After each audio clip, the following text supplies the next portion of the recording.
Hey, welcome to Homebuyer Seminar. I'm Bill Gross, along with my colleague and good friends. Patricia Castillo. And Shannon, the lender. pre-call, man, we're all excited to talk about the impact, really, I Hmm. guess, the detrimental impact of credit card payments on qualifying for home loans, particularly for first-time home buyers. And so, having a bunch of credit card debt, good thing or bad thing, Patricia? Well, it's okay. It's normal to have some debt. I know, like for me, I use my business credit card from Costco because I get gas from there. It's cheaper. I pay off my bill every month. So it's a revolving card that I use, and I know a lot of buyers do that too to earn rewards like flyer miles and things like that. But it's very easy to start snowballing with the credit card debt, especially when you're shopping at a department store and they're offering you what sounds at the time like a great incentive, 10% off, 15% off. And so you end up purchasing more because you think you're saving money with or no tax, those types of incentives. And before you know it, you have several different credit cards open, balances, and then now it's managing the monthly payments. And so I recently recorded a reel that I posted on TikTok, and I had like 5 buyers call me in a week. Wow. I know, I was really surprised that I was getting so many calls, and just asking the basic qualifying questions about what your monthly income is and do you get any overtime. Those are things we look at as well, bonuses, commissions, and then the $1 million question, right? What type of debts do you have? So what's very common are student loans and car loans, right? But in addition to that, I found that several of the people that I was talking to had a pretty good amount of credit card debt. And so, the lender looks at what you're paying monthly and your balances count as well. But so we wanted to talk to you guys today about how, we can put you on a plan, create a plan if you do have credit card debt to start paying that down, start tackling that credit card debt, especially right now that tax season is almost here. Maybe you can use some of that tax money to pay down some of the higher interest rate cards that you may have. Um, and if you're looking to purchase a home, don't let the credit card debt um, discourage you from buying a home because we can still work around it. But once we look at your credit, then we can tell you what would need to be paid down and how it would affect your purchasing power. So your purchasing power is what you qualify for to purchase a home. And the credit card debt can significantly lower and impact your purchasing power depending on how much money it is that you owe across the board, right? So we're talking about all your loans as far as student loans, car loans, credit cards. So we want to look at the big picture and give you a scenario that's tailored to you to let you know what you would qualify for and what you would qualify for if everything was paid down or paid off. So, what have you seen, Shannon, with buyers that have credit card debt? I know for FHA, usually the debt to income ratio is what is it, about 50%? No, it goes up to 56%. 56. That's Yeah. pretty high. Yeah. No, it's pretty high. So what does that mean? Pretty much for, the person who's watching this, what does that mean 56%? So pretty much the bank is saying, whatever your new monthly mortgage payment is, plus any minimum monthly payments on your credit score. It doesn't, your utilities don't matter, things like that, but any minimum monthly payment on your credit score, they add that up. That's all your debt combined cannot be more than 56% of your income. Now, conventional, it's different. It's 45%. I think some of them even will let you bump up to 50, but 45% is like the sweet spot right there where everything has to be under 45%. But FHA, they give you a lot more leeway, right? So FHA is 56%, which is a good thing. So like Patricia said, it's not exactly how much you owe, it's the minimum monthly payment. So you can owe 100,000, but if your minimum monthly payment is $10, right? Which I mean, I know it's not, but if that's what it is, then that's what they care about. And in my experience, yes, credit card debt is an issue, but the good news is if credit card, if your credit card balances is the only thing holding you back, that's the easiest thing to rapid rescore, honestly. I would say the biggest issue these days is student loans. So if you have them in forbearance, the bank will take, FHA will take 0.5% of that amount that you owe and consider it as a monthly payment. Okay. A lot of people think, oh, well, mine are in forbearance, I don't pay anything. No, well, I still have to count 0.5% of whatever you owe as a balance. Unless, and I actually just got done doing this with a client, unless you do an income-based payment plan and we show that payment plan. I had a client that had over 200K of student loan debt, but they got an income-based payment plan for $237. How they did that, I don't know, but I showed it to them. I showed the bank. They said, perfect. We're not going to use 0.5%, which is way more than that.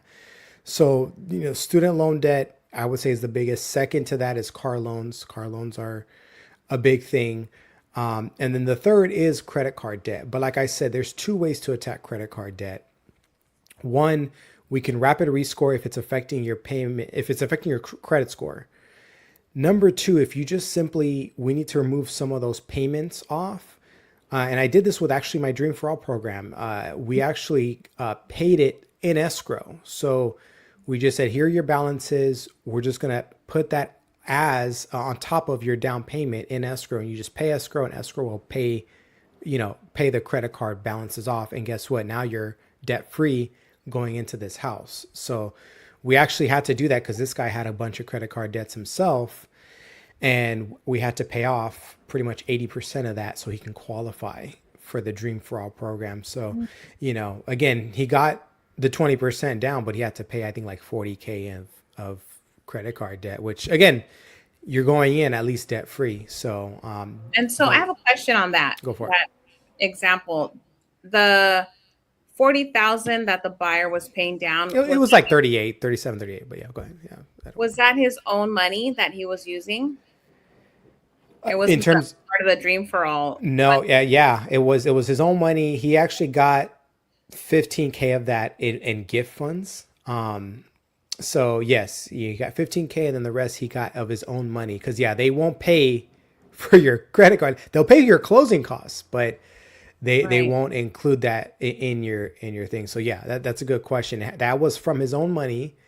That he actually got some money from his stocks. He had some savings, he had a gift, and then I arranged it in a way where they're okay with paying it everything through escrow. So we just gave them the last credit card statement, so they know exactly who to pay out, and escrow pretty much write the check and mail it. Because if not, if they have to pay it, then you have to get a balance letter from the credit card companies, which can be a pain sometimes. And then I gotta, show that to the bank. Then the underwriter has to clear it, and it's just, and then they have to paper trail the money. And hey, let me see the money coming out of the account. I need a transaction history. It's a whole thing. So, the cleanest way was just, hey, let's just pay it through escrow, and just call it a day. That way, you just, we're just seeing the wire come out to your account to escrow, and then escrow will divvy up the funds as they need to. So, like I said, in my opinion, if your credit card balances is your only issue, I think that is a much better position to be in. And like Patricia says, if you have credit card debt, I would say don't let that stop you buying a house. Obviously, we have to adjust your habits, but don't let that stop you. Because in my opinion, it's one of the least threatening things when it comes to buying a house. We can always pay off some debt.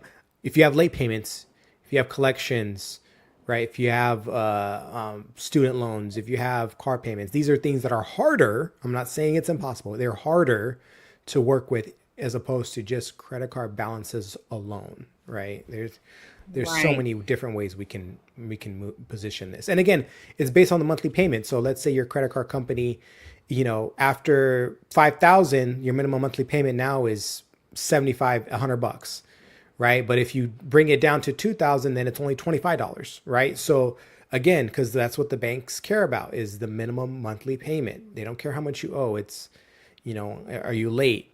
And what is the minimum obligation that you have to pay on that credit card? Right. To be contrarian, generally using consumer credit card debt is a sign that you're living beyond your means. And so if you're going to buy a house, which normally means a higher payment, usually your house payment's more than rent, plus you're paying utilities, bigger house, more expense, plus moving costs. And so I really think I would take an opposite percentage, not to say you can't buy a house if you have consumer debt, but I would say if you're preparing for next year or 2 years from now, the first thing to do is pay off your debt. Because once you do, you have more money monthly, you can save more money more quickly. But consumer debt is definitely a sign that you're living beyond your means. Now, like Patricia, I use a credit card for my business. And so I'll have maybe monthly about $5,000 of expenses. I pay some payroll for virtual assistants, services, different things I use. Occasionally I advance money for clients for different things or different, business expenses on a deal. They'll get paid, a few months out. I'm willing to put on a credit card. Well, my balance can get if I have 2 or 3 escrows pending, I can have $25,000 out. And that's a big monthly nut that could add, well, I pay it every month. And so what I would say is you can wait to get your statement and then there's a pay by date as one way. But if you pay before it closes, so let's say your credit card statement closes on the 1st and your payment's due on the, say, 23rd or something. Well, if you pay it before the 1st, and that means they receive it, they have to get like on the 28th. Well, then your statement comes out new with a zero balance, and then you can start charging back up again. But if you wait until it closes and then pay it the 23rd or whatever, that whole balance shows your credit card. And so you might have unusual expenses. And like I'm in real estate, I close a big deal. That's great. But if the debt was on the card from last month, it looks like it's a big payment. So it was a time when I was buying a rental property and I purposely structured the whole thing so I could pay it down, run my credit then, and then go back to kind of the normal process. Number one. But I would just say, number one thing, if you're buying a house now, don't let it stop you. That's Shannon's job is to figure out how to get you in with a credit card debt. If you're going to buy in a year or two, take a look at your personal credit cards. The balances you're carrying are indications that you're not making enough money to make your lifestyle meet. Cut your expenses, cut out the delivery stuff, cut out the online services, buckle down, pay those credit cards down, and then you have more cash flow and you can buy a house. You'll find that once you get some of that stuff paid for. But when you're paying now for the pizza you had 2 years ago, it's a tough way to make a living and save money and buy a house. So I would definitely say from a good fundamentals financial, it's probably never a good time as a person to pay credit card debt, maybe as a business, but not as a person. Yeah, actually, I agree with that. I mean, honestly, Bill's right. As a lender, my job. Well, I'm always right. Just FYI, I was watching. You guys know this. Now you sound like my wife. But he's right. As a lender, my job is to get you qualified by any means necessary, and I will do that. Right? I will look every single nook and cranny to see how we can make this work. But he's right. And I was in that position too, actually. I had a bunch of credit card debt when I was in my 20s. And what I did is I actually went with the smallest one and I started paying off that way. I had like 4 or 5 of them. I started off with the small one because you have a little success. I only owed like 800, paid it off. It felt great. Then I went to the next big one, then the next big one, and the next big one until it was all gone. And now like them, once you have that discipline though, I will tell you this, once you have that discipline of only spending what you make, then this level 2 and 3 is where Bill and Patricia now I'm at, is where you can now pay majority of your expenses through credit cards and then pay it off right at the end of the month, because you do get points. And if you financially are responsible, you do get a bunch of incentive. Like for example, I just went to Hawaii. My whole airline trip was paid off with my Amex points, right? But that was everything I spent throughout the whole year. Then, you know what I mean? That's what it came in. And he's right. When I qualify people, I say, okay, well, you have 2 credit cards and the balances are X amount. They're like, well, I pay them off at the end of the month, every month. No, well, your statement date's on the 24th. So whatever balance you have on that, again, this is an example. Mine is, for example, on the 24th. So any balances that you carry from the 21st to the 25th of last month to the 23rd of this month is what they're going to report to the creditors, right? So just because you pay on the first, your balances every month, that does not mean that it's going to show on your credit score. So he's exactly right. When I pull someone's credit and I tell them, oh yeah, you have 2 credit cards, and they're surprised. They're like, no, it's paid off. Well, the credit bureaus are counting that. And if it is paid off, now I need a payoff letter as of today showing that it is a 0 balance, which it rarely in the case is. And then that opens up a can of worms. So that's another thing when you're getting ready to buy, because each credit card has a slightly different date. All of mine are in the 21st, 23rd, 24th, 25th, but he's exactly right. That's a little hack. Pay them off on that day, and then you will see that it's a 0 balance. So, yeah. I'll give you another little tip if I can. My can I blame this to my wife? So my wife comes to me and says she opened a Macy's credit card because she went there and they offered, I forget how much off, their overpriced clothes. 10% off if you use a credit card. How can you not do that? Well, let me tell you what happens is that somehow by default, they do email only. Somehow the email goes to her, not to me. Don't get the bill. And so maybe the $50 blouse that she only paid $40 for, some of the payment doesn't get made. We get a $25 late fee, and then we're paying like 2 million % interest on $40. And whatever savings we had, we lost, not to mention we have a late payment from Macy's. Right. And I had her call them, and they were able to delete the late payment. I said, "We'll pay the fee, but I just don't want the late payment because I wasn't responsible for it. So I'll give you guys are like blood sucking leeches. Here's your $25, but I went off my credit, and we got it off." And I would say, and going forward, I have 1 business credit card in the backup. I have 1 personal in the backup. That's it. I'm not buying any other cards for any other 5% discounts because the energy. It's just not worth. I did the same thing with a gas card once years ago. I was commuting a lot, and Shell had the best price at this one station. And the Shell card gave you like 5% off on the gas, and somehow with default electronic only, somehow I missed it in spam, and I lost all the savings on one overcharge. So again, make sure finances. There's an art to it, and there's a business side of it. Make sure you work on the business side. Mm-hmm. And those late fees are hefty. They used to be like $25. Now they're like $35, $40. Yeah.